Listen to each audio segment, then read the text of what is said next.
Welcome to the show. My name is Charlton with Big C. This is Charlton and Big C Sports, coming to you worldwide on the Big C Sports Network, on the #1 network in the United States of America. And Big C Sports has been voted the #1 sports show in the universe, according to Big C. And them good old boys down south, I want to say bienvenidos to all of our listeners in Latin America, also across the pond, in London, England, as well as Paris, France. Of course, you good old boys in Canada. We love you in Africa, the Big C tribe, but there's no one we love more than the good old boys down south in the land of the free and the home of the brave on a beautiful January the 9th, 2020. Big C is called 2020 Rondo Deportes. Big C, how's it going for you good old boys down south? Well, Charlton, I guess that's better than 40-20 and stuff when you're thinking about it. But, it's wonderful down here today. I mean, we had a typical winter day, a lot of chilliness with the wind following, keeping it cold, and I had to put on a sweatsuit. That doesn't look good on a big guy in the wintertime. Hey, all it does is show your muscles, Big C. They say girls go crazy about men with muscles. I'm sure you understand. I want to say Big C Sports is sponsored by your Northern California Cadillac dealers, home of the all-new Cadillac Escalade, the standard of the world. And when you go by and test drive yours, tell them Charlton and Big C sent you. Also, Big C Sports is sponsored by Google and Alexa. Just say Google or Alexa. Play Big C Sports Podcast.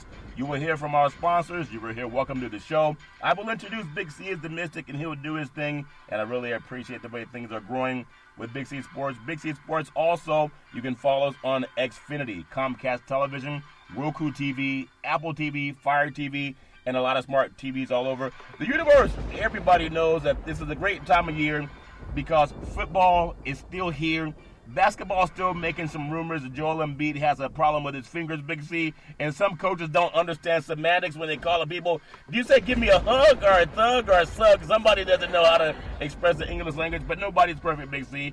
I want to make sure that everybody is just able to breathe and let everybody relax. I want to make sure we give out that National Suicide Hotline. I know we've done our part with it. We'll keep doing it. Just a little bit of amended version. 800-273-8255. That's 800-273-8255, or you can text 838-255. That's 838-255. And we want to get people help, Big C. Your thoughts? Well, Charlton, it's a number that we need to give out to get people help. But the main reason to give it out is what people need. They need cell phones. Yeah. It would be great if the military would provide cell phones for all those great veterans out there, Charlton, who don't have access to a landline or a cell phone to be able to call for help from the National Suicide Prevention Hotline number. I agree. 800-273-8255. That's 800-273-8255, or you can text 838-255. That's 838-255, and you can get some help. Big C, I know there's so much happening in the world of sports, and I really appreciate it. I know down south, I always think about this as I listen to my sports brethren. And I've been listening to sports radio probably for at least a good 40 years, Big C, when I was a little boy growing up. But I always imagine like people were sitting next to each other because that's the only way you can talk to somebody, right? It's amazing that we do our show about 3,000 miles apart. I'm always in a suit and tie. I don't know what you're wearing, and I don't dare to ask too much. Did you say you're wearing a sweatsuit for the next show? Big C, your thoughts? Well, Charlton, that was early. Right now I'm sitting here in my flannel pajamas. It's a chilly day down here in the south, and I want to make sure that I keep all this sexy chocolate nice and warm, but not too warm where I'll melt. Yeah. So I'm sitting here in my flannel pajamas right now. Well, I understand that. I had before. Today, about 30 minutes ago, I grabbed a handful of chocolates. I already got chocolates around the house, and I grabbed some chocolates. Sometimes I go into the office, and there'll be I'm always grabbing chocolate, Big C. It just dawned on me, I'm always licking my fingers when I'm done with the chocolate. Is that a Southern California thing or just West? Is that West Coast, or do you guys do it down south too? Well, Charlton, down here is too cold for the chocolate to melt, so you don't melt in your mouth, not in your hands. We also prefer M&M's. Yeah, M&M's are good. There's an actress, and she did a commercial. These M&Ms were in the back of the car, and they were acting up. You know how kids do. And she said, if you guys don't knock it off, I'm going to eat you alive. And they had a comment about that, but it was a chocolate candy bar. I think it was some type of M&Ms. Big C, that make any sense? Well, mothers get mad with kids in the backseat. It's always. I remember when my kids were little. Stop looking out of my window. He's looking at me. She's looking at me. It's like it's not even your car. Okay? Sit back and be quiet. Yeah. I love thinking about things that make you happy, and chocolate does make you happy. Coming up on Valentine's Day, nobody in the universe can say they don't know Valentine's Day is going to be on a Friday. And so everybody go out and get it. You can go buy it in advance, get some good chocolate. I know we have so much going on, and we already touched on it slightly. I know with coaches not knowing how to pronounce certain names. And to me, Big C, I believe give people a chance. If people hold me accountable for every word I mispronounce, I'd be in trouble also, Big C. Your thoughts? Well, when you look at that situation, you think about John Beilein with the Cleveland Cavaliers. I've often made this statement about college coaches coming to the pro ranks. Yeah. When you can say whatever you feel on a college ranks because you can take away a player's scholarship. Yeah. But you can't do that with the professional players because most of them make more money than you. And here's Beilein because he's working in the same percentile that he did while he was at Michigan with African-American athletes and white athletes on the team, is that the comment that he made, it was not misspoken, Charlton. He was saying what he felt. Yeah. He felt that the African-American athletes on his teams were thugs. That's what he was saying. And he meant that. The thing about this, why does everybody start making an excuse for a white guy saying, well, he misspoke? Yeah. This guy is intelligent. He's a college graduate. Yeah. He's sitting in the corporate room, Charlton. He was prescient and intelligent enough to negotiate himself a contract that pays him $5 million a year. Yeah. He also made $3.5 million a year while he was at the University of Michigan. Yeah. So you're sitting there and you're part of the administration when you're in college. So you're going to tell me a guy who has daily press conferences, had, the lunches that they have after every game with the alumni and the boosters, that you speak on a regular basis 2 to 3 times a week in front of a mic, if not more, that you're misspoken all of a sudden because you call the guys a bunch of thugs, and you called them thugs. You didn't say you needed a hug. Yeah. You said thugs. And so now the media is coming to his defense. No, the guy, I always speak about this. When you bring guys from the college ranks and tell them now you're going to deal with these black millionaires, not the poor black kids, you're going to deal with the rich black millionaires that are playing for you, it's a different mindset. You can't bully them. Yeah. And that's what he thought he was doing. He thought he was still bullying. He's only a half a year removed from the University of Michigan. Yeah. And so he didn't misspoke. Yeah. He said exactly what his feelings was, the kind of the dialogue that he uses all the time. When the coach from the owner of the Carolina Panthers said he hired Matt Rule. Yeah. Because the guy dressed like him and looked like him. Yeah. So he felt he could have that comfortable conversation with him. This is what goes on all the time. The reason why African Americans cannot get jobs as head coaches in college and in professional sports. It's always something that's unspoken. But in defense of him too, Kevin Love, he was exhibiting some what they call thuggish behavior because he was pouting about not getting the ball passed to him. It's not as if he scores every time anyway. And then he threw his hands up in the air, and someone threw a ball to him, and then I won't say slammed the ball, but he threw it so hard and low at another player. He wasn't trying to be a leader of that team at that time. Was he calling Kevin Love that? Behavior, Charlton, because you're frustrated. Yeah. When your child is frustrated, when your son or your daughter is frustrated, are they a thug? Would you call them a thug because they're frustrated because of something that you or their mom had done to them? Yeah. Well, I can totally understand that, and I think sometimes if we look at Bill Laimbeer, what's the Wikipedia interpretation of a thug? Okay. Yeah. I understand that. That's what you have to look at. I mean, anybody can come to the defense of a guy. Yeah. But you have to look at it. You're here, especially when he's in college. He told people that, hey, I'm going to be a father to your son. Yeah. Do you call your son a thug when he doesn't do exactly what you ask him to do? No, not at all. But I do want to make sure, because I don't want to be in the business of defending a Caucasian man who may feel more than comfortable of having that type of behavior when he's in private. And sometimes they catch it on TV. Let's look at it this way, Charlton. Yeah. If he was making that statement, and these were all white players on the team, so he said, okay, all you guys are acting like a bunch of rednecks. Yeah. How would that go across in the media? Well, it may not go well, but is he calling white players thugs too? Because the last I checked, it was only Kevin Love that was acting like a word that befitted that word. I don't know the answer. But he said players, plural. He was speaking about the team. More than one. He didn't say Kevin Love. He didn't specify Kevin Love. If he was directing that at Kevin Love, it would have been different. Yeah. But Kevin Love was the only white player on the court at the time. Yeah, I understand that too. And I do know we got to have thick skin. If not, I have a friend of mine. She worked at the Mercantile Stock Exchange in Chicago, and after being in that, coming from kind of a suburban lifestyle, going back to Chicago, she said you got to be offended. You got to get used to being offended every day because people are so aggressive out there, and they call you all kind of things. But I do want to make this point too. The gentleman came from the Big Ten, and remember last year when Tom Izzo for Michigan State, I don't think he slapped the guy, but he verbally slapped one of his players, Big C. He was all up in his face and really giving him the riot act. He was acting like a thug coach, if that makes any sense, and everybody came to his defense. I think there was another coach that you could consider thuggish behavior. The great Bobby Knight, I think he coached at Indiana back in the day, and he threw chairs across the floor. He did all kind of things on tape. If a guy could be a knucklehead on tape, I don't know what he's like in private, but could it be a Big Ten issue, or do you think it's deeper than that, Big C? Your thoughts?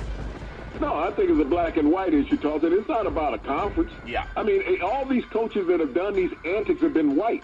If you're a black coach and you grab a white player in the college, you're going to be dismissed from your position, okay? Yeah. Period. You saw Woody Hayes. He was in the Big Ten also. Yeah. But he clotheslines a player on the sideline after an interception. We have never seen a black coach assault a player on tape. Yeah. But we've seen many white coaches assault players on tape. And the excuse is, that's just their coaching style. Yeah. They're trying to get the players' attention. I don't think the players are deaf. So No. I think they hear you verbally when you address them. Yeah, they probably So hear every verbally. time you think about this, it's always the white media, mainstream media, make an excuse for a white coach that gets caught saying something. I told you the story about when I got into broadcasting. Yeah. I go into the room, we're in our first production meeting.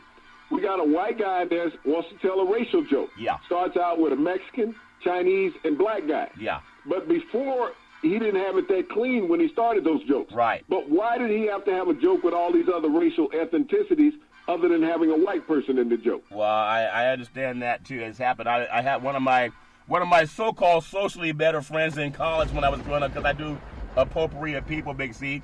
There happened to be some Caucasian guys, and I was just laughing and talking with them one day, and they thought that I left to go to work. And then there was an African-American man. I still remember this after many, many moons. He was down in the dumpster dumping some trash from his, from where he was standing. And the Caucasian guy that was shaking my hand, calling me, "Hey, what's up, bro?" I heard him and his other white partner saying, "Look at that stupid blankety blank N-word down there in the garbage." They thought I had left. About 2 minutes before they made that blankety blanket N-word down in the garbage, they were giving me, "Hey, high fives and hugs, bro," and "Hey, you're really cool, bro," and all that stuff. So I've seen where you got to have thick skin and sticks and stones will break our bones, but words won't hurt us. But it does happen, and I'm just not shocked when it happens, Big C. That make any sense?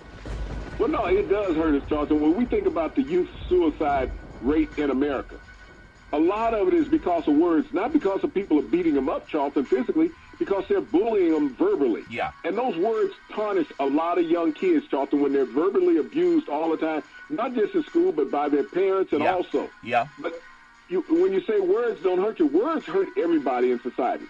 Words are what pick people up or put people down. Yeah. When you look at a sports show, what do? They praise athletes, don't they? Yeah. Do they sit there during a broadcast and downtrodden athletes throughout that broadcast, or do they praise them? So words will hurt you. Yeah, it can't hurt, but at the same time, I was raised to say you gotta look above that stuff. If not, you're gonna be wounded every day because people have enough to say, and it's not about skin color. Sometimes people in your own skin color can tear it down the most. So why did Antonio Brown get cut by teams by using words? Think about that. Look how many athletes have made statements throughout this NFL season and got cut because they went on their Twitter account or social media, Facebook account, made statements through the media, Charlton, that social media, and they got cut. So when you say words don't hurt, it's costing people jobs, not just in athletics, but in mainstream society. Yeah, that's very true. I still think everybody has to raise themselves, whatever standard. But I just know from me growing up, I was already warned that these things will happen, so it doesn't break you. Because there's a lot of people who walk around broken, but it depends on what you're made of, and that's why I want to say to young kids of color and all people, you got to have that mentality that nothing's going to stop you. And if words can stop you, then you may as well stay home all day because people are not going to be nice to you, especially in some of the bigger cities that we've seen. I do want to draw a contrast, though. I remember I was a young boy in college watching this game. It was North Carolina, and I think they were playing Georgetown, and Coach John Thompson was coaching against Dean Smith. and there was a player for Georgetown that threw the pass errantly to somebody on the North Carolina team. And I think Michael Jordan was also in that game. And one of the moments that I still remember, Big C, it wasn't what Bobby Knight was doing. Could you imagine what Bobby Knight would have done, you blankety blank, blippity blip, or a Beeline maybe at Michigan, or some other coaches too, Izzo at Michigan State? I saw John Thompson give that player a hug and say it's okay. And that is what we all want to see, but we know that's not reality. But that, to me, Big C, I still remember that, Big C. Your thoughts? Well, that was John Thompson giving Fred Brown a hug when he threw the ball away to Sam Perkins on that. But see, that's the character of an African-American head coach. Yeah. That's not what mainstream society wants to see, the mentorship of a man like that, coddling his player when they make a mistake instead of belittling him by yelling, Charlton. Yeah. And see, that's not accepted in mainstream society. They want to see him go apoplectic and run that young man down. But John Thompson told Fred Brown, you're going to make bigger decisions in life that's more important than a basketball game. Yeah. You're going to be more important than a basketball game. This is just a stepping stone. Yep. And that's why sports is important, but it's not the ultimate importance in life. Not the ultimate importance. Now, I want to contrast something that happened because we talked about some coaches, Bobby Knight, also Izzo, Thielen, what he did against pro players. I'm sure against college players they couldn't say anything. The great Woody Hayes, how he clotheslined a player, that meant hit a player around the head. And then we saw John Thompson with the hug on a player, that blamed himself for losing a game, but it's a team effort. I want to just contrast something today, and I think everybody deserves success. But this coach Mike Leach out of Washington State, we know he's been around the block. Most recently, Washington State, also been at Texas Tech. He was 84 and 43 at Texas Tech as far as wins and losses from 2000 to 2009. Washington State, I believe, he didn't win as much, Big C, but he was 55 and 47 from 2012 to 2019. A good coach. Why do we got to see him on private airplanes with cheerleaders, Big C, when black men can't even get interviews, Big C? Your thoughts? Charlton, that's the landscape of college football. There's some booster who has a private jet. They will always fly around the new head coach to whatever digs they have. You just don't see the opportunity to see African-American coaches get hired on the same scale as you do white coaches. Yeah. Whether they're qualified or not qualified, they don't get the interviews. And when you think about Mississippi State, they've only had one African-American coach in their history. And ironically, he happened to be the first African-American coach in the SEC, Sylvester Croom, who was an Alabama former player, and he got the job at Mississippi State. But they haven't looked that direction since Sylvester Croom came in. They bring in Mike Leach. Mike Leach is the second former Pac-12 coach now coaching in the state of Mississippi. Yeah. Lane Kiffin was hired by Mississippi a few months ago. Now they have Mike Leach. So why is the exodus from the Pac-12 going to the SEC? Well, we know, I just told you, they got a private plane that they put on TV. Now, this might be something where men end up in court sometimes saying in the Me Too movement. I'm not trying to be naive. I'm just saying the trappings of that what traps people. You got an old coach, looks like a grandfather, and you got these 20-year-old college girls that are scantily clad, about 20 of them, shaking and bumping and they're all Caucasian women. I don't know if that makes any difference, but that's who they hired. All the women are Caucasian to greet them down there. In a state where most all the football players are African-American, Big C. What a juxtaposition in that. But he's getting off of this private plane. He's greeted with all these women who are like putting themselves all up on him. I'm sure his wife or, whatever appreciates that. But that's a trap right there also, because at the same time, that looks good and appealing if you're only focused on your ego. It's also, based on the Me Too movement, a potential lawsuit waiting to happen. That make any sense, your thoughts? Well, no, Charlton, because these were the cheerleaders. These were brought there by the university. These were the young cheer squad that's always at every game on the sideline. They brought in and they rolled out the red carpet for the coach. They brought the cheerleaders in to cheer his arrival into Starkville, Mississippi. So this is part of the college football genre. It's just like when you say private plane, cheerleaders, okay? This is the reason why the West Coast is not getting players out there and everybody's going down to the Southeast and the Midwest to play football. When you're getting this type of fanfare, when you arrive just on a recruiting trip or you arrive as an athlete or a coach, why would you go elsewhere when you're that big a deal coming into town? And on the West Coast, especially if you talk about the biggest city out there, Los Angeles, I don't care who arrives. Nobody's at the airport. Well, that's interesting and I just have a different angle because my daughter just graduated college, and I never told her to ogle over men or to make those men think that you're going to show up and you're showing all your body parts, and this guy that shows up looking like a grandfather, he's not showing his body parts, Big C. I still think because of being conscientious, I think that's a bad look. I mean, it's not like he's flying into Las Vegas, and these are adult women. These are college girls, scantily clad, and they have the old white guy coming in. You have to understand how big college football is in the South. It is a religion. God takes second place to college football in the South. So everybody does whatever's necessitated to make it a grandiose appearance in the South. You go to a game, it's a festive event. You don't even have to have a winning record to have a packed house in the South, especially in the SEC. You could be a nation's top 10 team in the Pac-12 and can't get a full house. Yeah, but as a father, would you tell your daughter to get halfway naked to go celebrate some white guy coming in to coach a team? I don't think many people send their kids to college to do that. That's the cheerleaders' attire. Yep. They had on cheerleading uniforms when they're out there. So when you're a cheerleader in front of 90,000 people at a college game and you choose to be that, the father's not telling them. This is part of what they've chosen to be. Whether you've been to an NBA game lately? Yep. Look at the cheerleaders in an NBA game. I'm going to assume that every one of those ladies have a father also. Look at an NFL sideline. Look at the cheerleaders. I'm going to assume they all got fathers also. You got 70,000 men sitting up in the stadium gawking at them. I remember when I was younger, and the biggest thing that everybody wanted to see on television was the Dallas Cowboys cheerleaders. Yeah. It wasn't about the game. It was about the cheerleaders. And I don't care what was the age of an individual, whether he was 16 or 60. The Dallas Cowboys cheerleaders meant more than the Dallas Cowboys playing that day.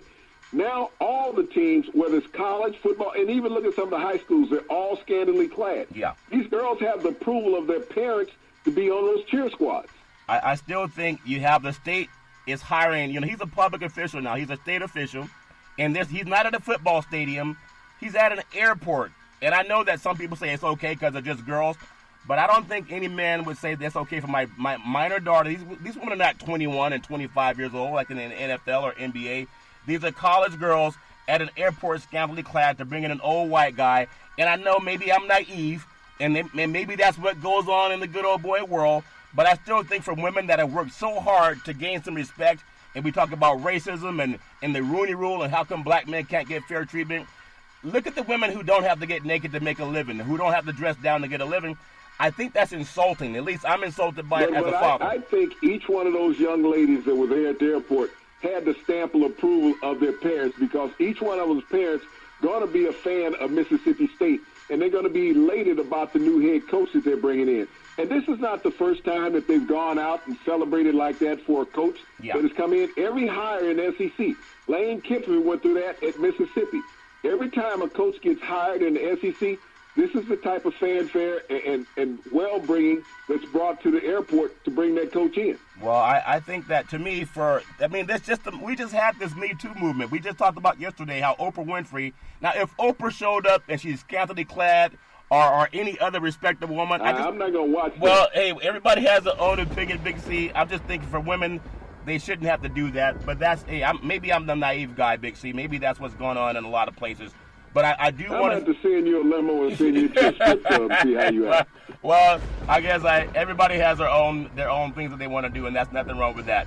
But I do speak of college football, and maybe that's an inroad to how the SEC are getting these old white guys to go down there and hang out with 18 and 20-year-old girls who are half naked, scantily clad. Maybe that's what the schools want to.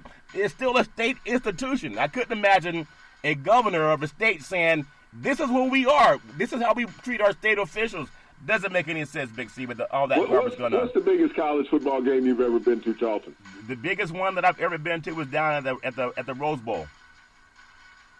And how did the cheerleaders look for USC? Did you pay attention to them? The point is, they were at their... No, that's a serious question. Did you pay attention to the cheerleaders at USC down in the Rose Bowl? You're missing the point, Big C. At the game, you see men that walk around in short pants at a game. You don't see them walk around the mall in short pants like that. They have attire for the games. You see a boxer get into the ring and they're in tight pants. They don't walk around the mall that way. They don't go into an office that way. I'm saying these are public jobs. And think about this too, because we always advocate for everybody. But if we're as black men, if we can only advocate for a black man not getting a job, At some point in time, why do we have to keep looking at our daughters, have them be half naked to ogle over some white dude who's getting several $1 million to come coach of all African-American football team? I still think the look is a bad look, especially when you look at people like Nancy Pelosi. You look at Michelle Obama. They don't behave that way, and they're still successful. We've had this whole movement that started in Hollywood. There's a movie about it right now, that women had to act that way to get anything. I just think it's a bad look. If they're adults, do what you want to do. But I know these women are 18 and 19 years old. They're not 25 and 26, and that's my point. That's not how you should bring in a state official. But again, I did say I'm naive. I don't know how the paperback gets around with all that money in it that some people get when they go down south. But I have heard those stories. But does that make any sense, your thoughts? Well, what I'm saying is it doesn't really, because you have to go to a big-time college game. I don't know if you've ever seen the dance teams. And this is not just at the white schools, Charlton. This is at the HBCs. Yeah. If you ever see the halftime performance at the Bayou Classic down in Louisiana, when you have Grambling and Southern, some of the most tantalizing situations that you could ever see if you're sitting there looking. And all the girls are scantily clad, not just the cheerleaders, but we talked about the dance teams, the girls who twirl the batons and all of that, Charlton. Yeah. They look like gymnasts. Have you ever seen a gymnastics event live and just watch it on television?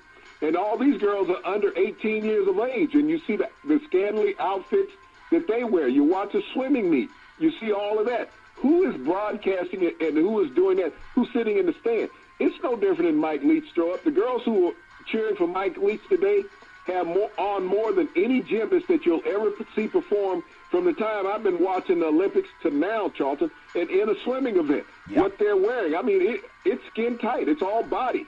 So when you look at athletic events, no one is saying, well, these women shouldn't wear this. They all have parents also. Yeah. And all of the people who are coaching those young ladies, those are state employees also in all those gymnastics and swimming events. And look at track and field now. They're running in swimming suits. They're no longer running in shorts. Yeah, and I understand that, too. I understand we had the sexual assault allegations at Michigan State and Nassar and the women that do the gymnastics. They have their own pain to go through. I'm just saying this guy is not being hired by some private company that can do maybe what they want to do, even though they have laws to protect people. But the greatest thing about his protection, Charlton, everything that you saw today, you saw it because it was being recorded. Yeah. He wasn't in a backroom situation. He wasn't behind a shield or a blind. He wasn't in any private situation with any of those young ladies. Everything was out in the open on camera. That's true, too. And again, people do what they want to do, but he's still he's probably the highest paid state official. And that's how they welcome him in. I still think it puts women back in the caveman days, but that's just my opinion. We're going to take the Big C timeout. I love having spirited conversation, and I hope that they don't make men show up dressed like that when they hire a woman to come coach the basketball team. They put men in short pants jumping around at the airport. We'll take the Big C timeout. We'll come right back in just a moment, and we hope you'll come back with us. All right, we are back from the Big C timeout, also known as the Big C pause. And you can follow Big C Sports 24 hours a day, 7 days a week on the #1 podcast network in the universe, iHeartRadio podcast. You can follow Big C Sports on Apple Podcasts. You can follow Big C Sports on Google Podcasts. You can follow Big C Sports on Spreaker.com. And the apps that I really love are called Google and Alexa. Give it a try. Say Google or Alexa, play Big C Sports Podcast. You will hear from our sponsors. You'll hear welcome to the show. I will introduce Big C as the Mystic, and he'll do his thing. And I really appreciate the way things are going with Big C Sports. You can also follow Big C Sports on Xfinity, Comcast TV, Roku TV, Apple TV, Fire TV, and a lot of smart TVs all over the universe. So again, everybody has their own flavor of Kool-Aid, Big C. I think everybody can do what they want to do when they're adults. There's a thing called legal age for drinking. It's called 21, not 18. But again, people do what they want. Based on in Mississippi, legal drinking age is 18.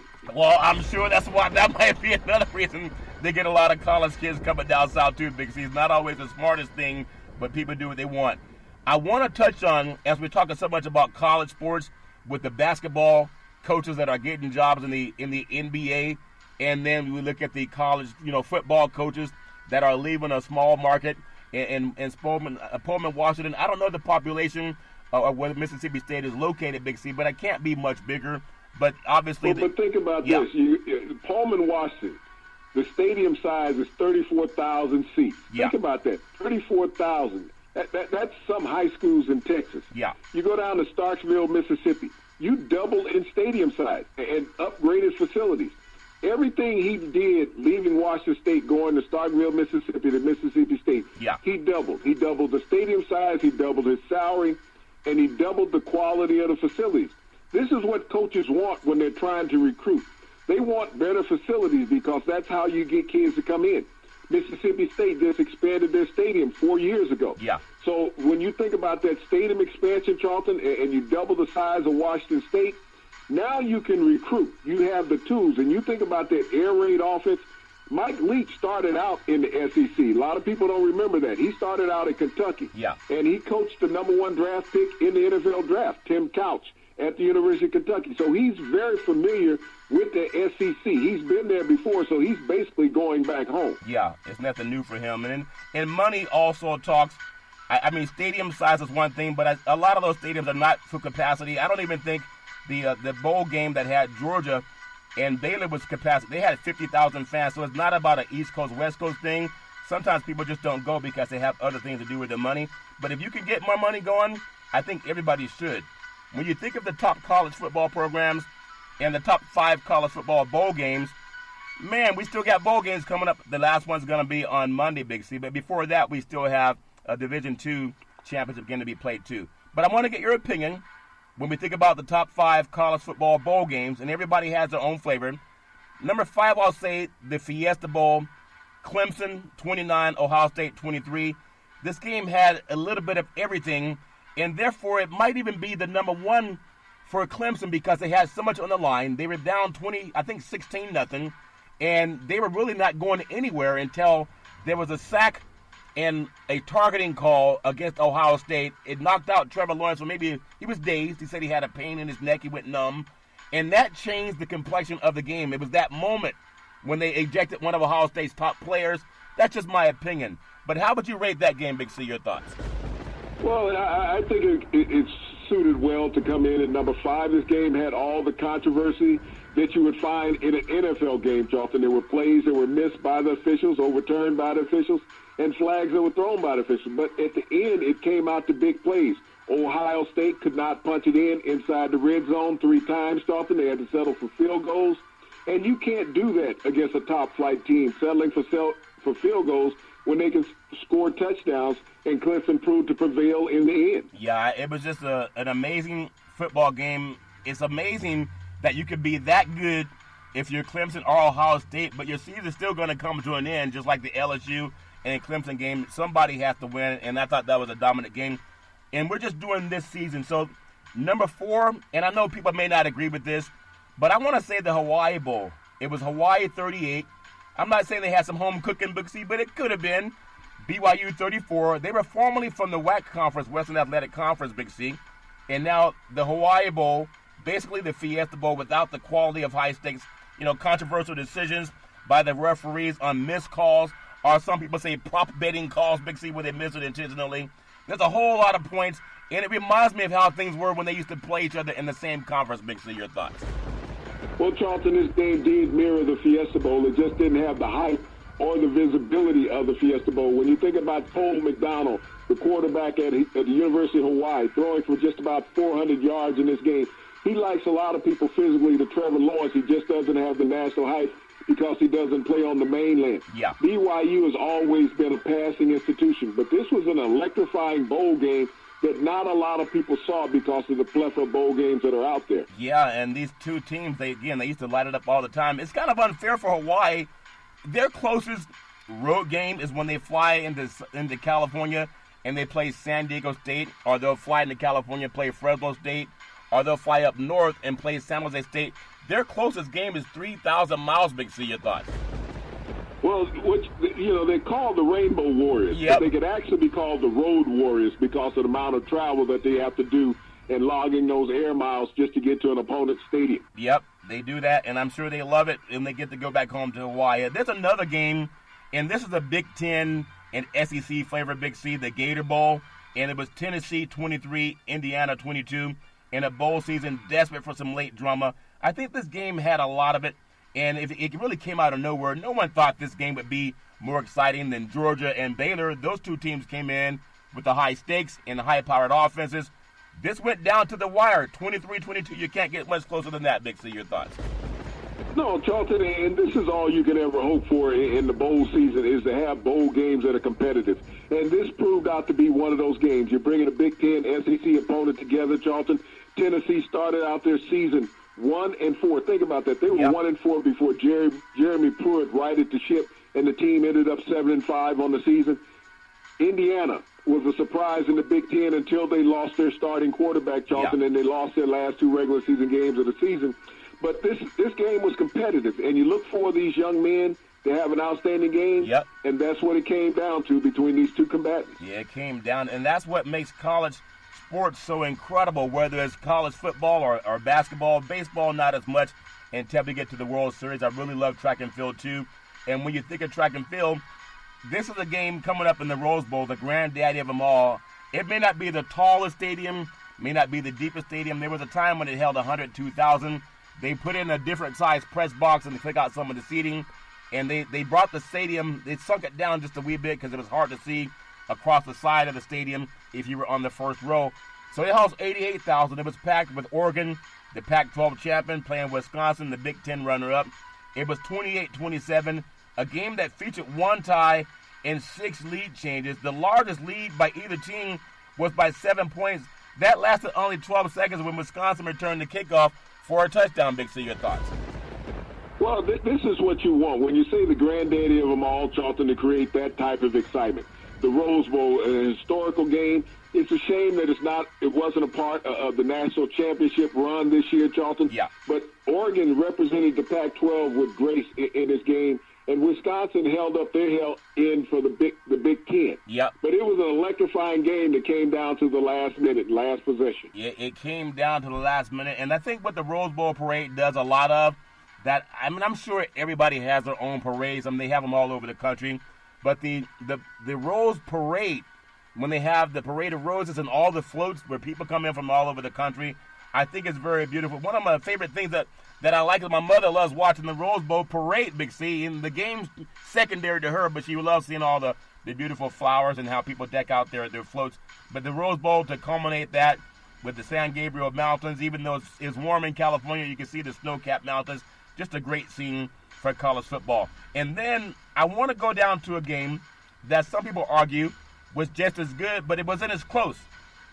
The Belk Bowl, Kentucky 37, Kentucky out of the SEC, Virginia Tech 30 out of the ACC.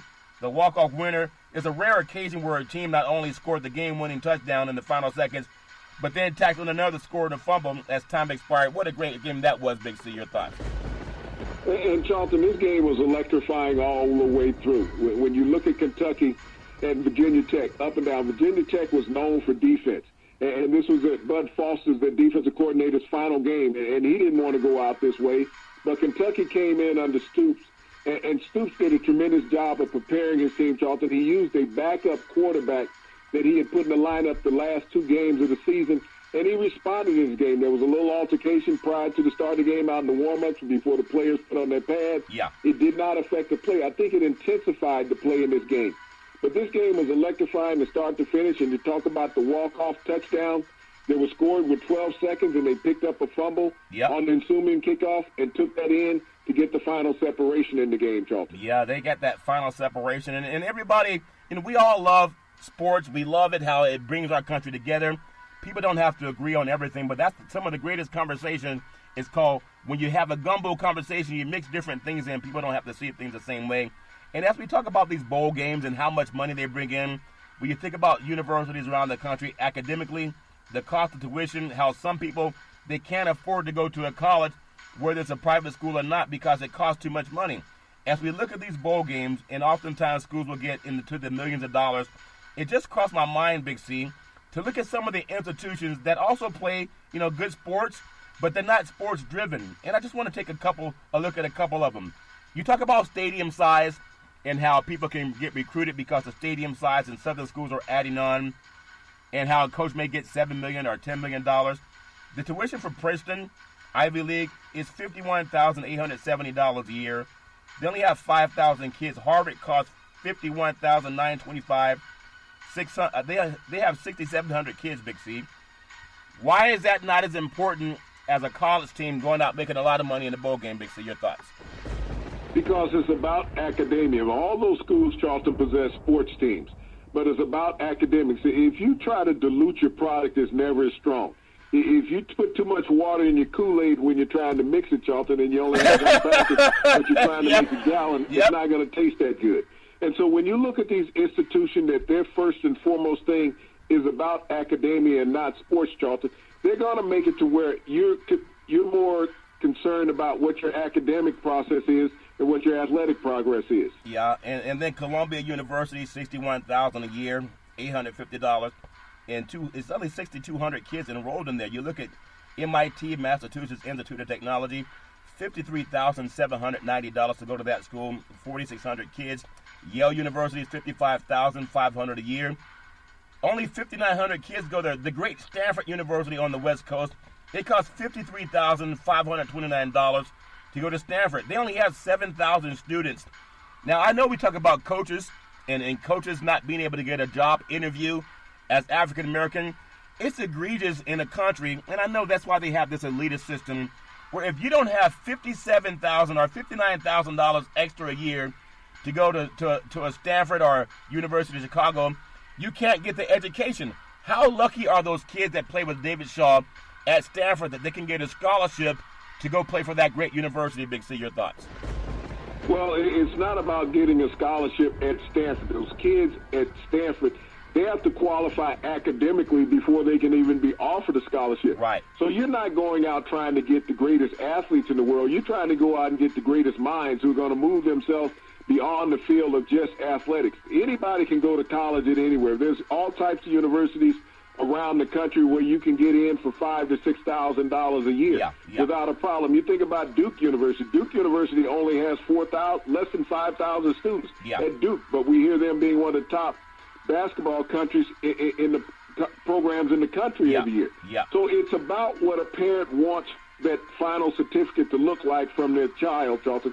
Do you want to go to Stanford or do you want to go to Cal Poly Tech and get an education? Yeah, and Duke costs $58,198, and there's like 6,600 kids there. And it's all great. I love the fact that we have choices, but there's also a lot of pressure on parents. But if you get the scholarship, then that helps a lot too. I want to get into we just did the rankings for this year's bowl games, at least our opinion, of the top 5 bowl games, college football. And then it's still amazing that we still have great football to come. The college football playoffs, even the Division II, FBS and FCS coming up this weekend. And then we still have NFL starting up. But I want to get Big C's thoughts on the 10 best moments of NFL playoff history, not just what's happened so far, Big C, but in the history of it. And just my opinion, you can give your thought. Santonio Holmes' game-winning touchdown in the Super Bowl, it was between the Steelers and the Arizona Cardinals. It was February 1st, 2009, because he almost had perfect alignment with his feet compared to the out-of-bounds line. To me, that's very difficult to do for a guy running that fast, Big C. Your thoughts? Well, when you talk about towing the line and Santonio Holmes making that tremendous catch from Ben Roethlisberger in the Super Bowl, this was one of the most electrifying Super Bowls of all time, Charlton, between the Arizona Cardinals and the Pittsburgh Steelers. The biggest play in that game prior to that was James Harrison returning the pick six 100 yards at the end of the first half. Kurt Warner had a phenomenal game, but that catch by Santonio Holmes, Charlton, toe line tap in the back corner of the end zone, perfect pass from Ben Roethlisberger. That was a great game. I still remember that. Now, the game that may have had the most upsetting finish to a game, if you are part of the 12th man from the city of Seattle, state of Washington, Malcolm Butler's game-sealing interception in the Super Bowl between the Patriots and the Seahawks. That was February 1st, 2015. And it was just, I think, as an ending, there was there's others too, but for that one, it was all lined up, Big C. If you run beast mode or even run Russell Wilson, 1 or 2 carries is going to get you into the end zone. They were right there on the 1-yard line with about 44 seconds left and a timeout. Give me your thoughts on that, Big C, your thoughts. has to be the greatest defensive play in Super Bowl history. Everyone remembers Malcolm Butler making the interception, but they don't recall Cam Chancellor making the call out there on the call, recognizing what the Seattle Seahawks was about to play, change positions with Butler on that, allowing him to go underneath and make the interception. That was a game that is almost like someone dropped the Kool-Aid at the end of the party, Big C. And I think Seattle, even though they're still a fine organization, I don't think they'll ever live that down, and that's something that Pete Carroll probably knows that no matter what happens. He's always going to go back and second think that, like a lot of people did. There's another great game, and I remember this game because we always talk about perfection and always the Miami Dolphins, the 1972 Dolphins with the no-name defense and Mercury Morris and Larry Csonka. And we think about Bob Griese, all these great players, Big C. But it was David Tyree, the helmet catch in the Super Bowl between the New York Giants and the New England Patriots. It was on a February 3rd, 2008. That catch right there, and maybe the ball hit the ground, but I doubt it. But they would have challenged it for 5 minutes had it happened yesterday, Big C. I still think one of the greatest games in the Super Bowl, Big C. Your thoughts? Well, the catch is the most memorable part of the play, but Eli Manning had to get away from two defenders on that play.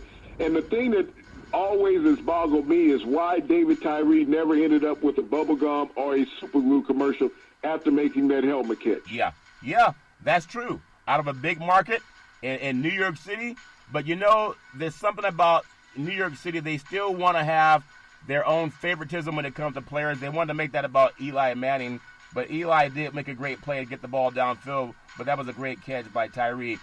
Another game that has to be, because I think this game started me loving NFL football. It was the great Franco Harris, the immaculate reception, the AFC divisional game between the Steelers and the Oakland Raiders. That was December 23rd, 1972, Big C. And I'll never forget the fact that Rooney was going down the escalator or the elevator and didn't get to see the ending of that game. But there's still many Oakland Raiders that believe to this day, had we had the type of replay that we have now, many people swore that ball hit the ground, but they never showed the replay of it, Big C. Your thoughts? Well, there were limited camera angles back in those days, Charlton. Now an NFL game is done by some 30 cameras. Back then, you basically had 4 cameras that did a game. And so no one will ever know the actuality of that play when Jack Tatum hit Frenchie Fuqua and the ball ricocheted back. If Jack Tatum had made the tackle instead of trying to make a kill shot, then that game would have ended. It was Jack Tatum who made that play possible by knocking the ball so far back. Isn't that something, Big C? The player that played with a reckless abandon that made him feared by many guys running the ball or even catching the ball, that was bad defense because you're told to wrap up. But as you mentioned, he wanted to get that knockout shot, and because he did not wrap up, that's how the game ended that way. Very impressive. In this day and age, Charlton, he would have never took that hit. Yeah. He would have went in for a tackle because he would have been hit with targeting. He'd been fined. The game would have continued, and he might have been kicked out of the game. So in this era of football, he would have just gone and made the tackle. See how the times have changed to make a difference in the game itself. Yeah, that's a very good point, Big C. Dwight Clark, number 5, the catch in San Francisco, the NFC Championship game at the Great Candlestick Park, Big C. The game between the San Francisco 49ers and the Dallas Cowboys, it was actually January 10th, 1982. Have you noticed how a lot of those games are played late into January now? It was January 10th for that championship game. Even though the catch was great and they practiced it, that game was not over because the Niners took the lead there. They were just on the kickoff return, I think it was Drew Pearson.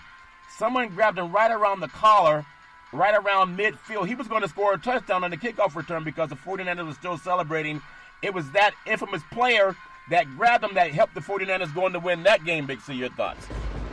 Well, Charlton, this is the end of one dynasty and the beginning of another dynasty. This is a play that no one thought would happen as Joe Montana rolled to his right. Ed Too Tall Jones was in his face, and he launched the pass that everyone thought was going out of the end zone. Dwight Clark wasn't the most athletic of receivers, but he was present enough, Charlton, to elevate and make this fingertip catch, and the rest was history of the 49ers dominance of the NFL. Yeah, they dominated a lot. It was just a great game. I still remember that play etched in my mind. Bart Starr, the Ice Bowl. I feel for the fans, but the players stay warm now that they have heated stadiums now, Big C. The Ice Bowl and the quarterback sneak, NFC Championship game. And think about all the great games that have been played between these two great organizations, the Packers and the Cowboys. December 31st, 1967. I was just a puppy, Big C. But what a game on the Ice Bowl. Now they wouldn't tolerate those situations because they have heated fields, Big C. Your thoughts? Well, there was no heated field in Lambeau at that time, Charlton, but you think about what this game meant to the NFL and how many Hall of Famers played in this most memorable game. 17 degrees is all you need to know about this game. Minus 17 degrees during the time when that touchdown was scored by Bart Starr. Yeah. But it was the beginning of the dominance of the Green Bay Packers, which propelled them on to the first Super Bowl victory in the NFL modern era. Do you know how when players come out now and they take their shirts off, Big C, they want to walk around showing their muscles? They may do it for maybe a minute, and then they go back inside. I guess if you get used to that environment, you're okay. What's the coldest temperature you've ever played in with your shirt on or off, Big C? Your thoughts? Well, the coldest game I ever played in, Charlton, was 11 degrees. And I mean, you talk about cold, eventually your body got so cold that you could not even warm up. I left the locker room without showering. All I did was undress. I went home, and it still took me 2 hours after I left the locker room to feel warm enough to be able to take a shower. Because if you get into the shower with your body at that temperature, Charlton, from being in that freezing temperature, you could easily suffer, burns on your body because you can't regulate the heat. That's very well said. I like the warm weather. That's why I love California, Big C. Number 7, Clarence Davis, speaking of California, the Sea of Hands AFC divisional game between the Oakland Raiders and the Miami Dolphins. I'll never forget that. That's before they erected Mount Davis on the other side of the stadium, on the east part of the stadium in Oakland. That was December 21st, 1974, and what a Christmas present it was for all the fans of the East Bay who no longer have NFL football. Big C, your thoughts? Well, just like we said earlier, Charlton, this is the first time that a dynasty ended in the Bay Area. You think about the Miami Dolphins. They were the dominant team of the AFC during that era, and this game with the Sea of Hands, Kenny Stabler finding Clarence Davis in the corner of the end zone, ended the Miami Dolphins dynasty in the AFC. Yeah, he was also scrambling. It was not like he was just back in the pocket. He was being tackled as he threw the ball, and because he was left-handed, it made it easier to throw it. That's very good thoughts, Big C. Number 8, Drew Pearson, the Hail Mary catch NFC divisional game between the Dallas Cowboys and the Minnesota Vikings. That was December 28th, 1975. The game was so cold, they decided to build 2 domes in Minnesota since then. Big C, your thoughts?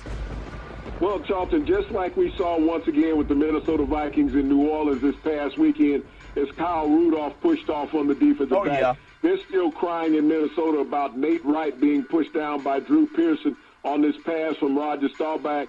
And the fans, it was clear on television, but we didn't have replays back at that time. And the referees did not call offensive interference. Nope. The Dallas Cowboys went on to win the Super Bowl. Yeah, and I'm sure a lot of those Cowboys, they love bringing up those moments, Big C, when they talk about the Cowboys. You can follow Big C Sports 24 hours a day, 7 days a week on the #1 podcast network in the universe, iHeartRadio podcast. You can follow Big C Sports on Apple Podcasts. You can follow Big C Sports on Google Podcasts. You can follow Big C Sports on the app that I love called Google and Alexa. Just say Google or Alexa, play Big C Sports Podcast. You will hear from our sponsors. You will hear welcome to the show. I will introduce Big C as the Mystic, and he'll do his thing. And I really appreciate the way things are going with Big C Sports. You can also follow Big C Sports on Xfinity, Comcast Television, Roku TV, Apple TV, Fire TV, and a lot of smart TVs all over the universe. I want to come back to the playoffs, Big C. Number 9 on this list, Kevin Dyson, the Music City Miracle AFC wildcard game. That was the Tennessee Titans and the Buffalo Bills, January 8th, 2000. Buffalo had a hard time winning games because they ran up to 4 Super Bowls in a row, and since then they've been losing them all. But that was like a miracle catch. Was it a lateral? Was it not? Who knows? We know that when you got a lot of moonshine in your system, they didn't want to spend too much time on the replay. Big C, your thoughts? Well, Charlton, up until this year, that was the last time that the Buffalo Bills had made an appearance in the AFC playoffs. Yeah. That was clearly a lateral in that game. And I don't care how many angles that you look at it with, whether you're looking at a slide ruler or what. That was a lateral in the game, Charlton. But, it propelled the Tennessee Titans on to the Super Bowl, where they unfortunately came up short against the Los Angeles Rams. But one of the more memorable plays in NFL history, once again showing that replay was not always accurate. Not always accurate, Big C. Number 10, Stephon Diggs, the Minneapolis Miracle. And I know that people in New Orleans must hate this, Big C. NFC divisional game between the New Orleans Saints and the Minnesota Vikings. It was January 14th, 2008. Now, think about this. Everybody has their own thoughts, but this game was just a couple of years ago. And you have Stephon Diggs back in 2018, and everybody thought that the game was lost at Minnesota. The Saints have had some bad luck in the playoffs, Big C. Your thoughts? They've run the trifecta of walk-offs, Charlton. 3 consecutive years, the New Orleans Saints have been knocked out by a final play of the games, and Stephon Diggs started all that off, Charlton, with the Minneapolis Miracle. Just a tremendous throw by Case Keenum to the sideline. But Lattimore, the defensive back, instead of coming up, wrapping up, he's trying to, just like Jack Tatum we saw in the Immaculate Reception, trying to come up and make a kill shot, and he missed the receiver, and there was no one behind him, and Diggs took it to the house. We could talk about so many games that really bring your attention to how great sports is. I remember growing up hearing the thrill of victory and the agony of defeat. And when I think about all those great games, it shows me why I think sports is so important in American culture, Big C. And we talked about people having thick skin and sticks and stones will break my bones, but words won't hurt me. For every athlete, when I remember playing athletics in college and up to working around professional athletes over the years, even at the AAU level, there's something about sports that teaches you to fight and to dig deeper, that oftentimes if you don't play the sport, maybe you don't learn how to dig deeper. Maybe you get broken easily. But there's a lot of athletes that I think they're mentally tough, and I think because of sports, it gives people a chance to express that. Big C, your thoughts? Well, Charlton, sports does build character, but a lot of things build character. You have to have intelligence to be able to understand what character is. I've seen a lot of athletes who've been very bad people over time. Yeah. And so it's not always about being in sports. I mean, you think about the Aaron Hernandez story with the New England Patriots. Yeah. Did sports make him a better person? We saw him all the way back in college, the things that he did. So it's not for everybody. Yep. It's a small segment, just like those who become professional athletes that understand what it can bring character-wise in your life. Yeah. But it doesn't work for everybody. Yeah, nothing works for everybody but breathing, Big C. If your breathing is working for you, we hope that everybody can keep breathing. Speaking of breathing, tonight's NBA schedule, we have the Celtics at the 76ers. Joel Embiid has a little banged-up finger. I guess he'll have some surgery, and he's out indefinitely. Really sad to hear that because he's such a dominant player on the upswing. Cleveland Cavaliers at the Detroit Pistons. Portland Trail Blazers at the Minnesota Timberwolves, and the Houston Rockets at the OKC Thunder. Would hope to see that Russell Westbrook is going to get a nice ovation, and then maybe he'll get booed. But I doubt he'll get booed the whole time. And I hope that when we talk about having thick skin, your thoughts on going back where you get booed or loved, Big C. You get booed by the people who used to love you, Big C. Your thoughts? Well, Charlton, that's the nature of sports. I mean, people love you when you're there. They hate you when you're gone. Yeah. But when you look at James Harden last night in Atlanta, he and Trae Young became the first players in NBA history to have 40-point triple-doubles in the Rockets win down in Atlanta. Yeah, there's some good basketball happening all over the sports universe. Really appreciate bringing it to you, wishing everybody nothing but the best. Big C, back in the day, there was a man by the name of Drew Boudini Brown. He was known as Muhammad Ali's right-hand man, and he would always tell Ali, with all you got to use, how can you lose? Rumble, young man, rumble. Big C, what are you looking forward to in the sports universe? Charlton, this is going to be one of the most meaningful weekends coming up in football in a long time.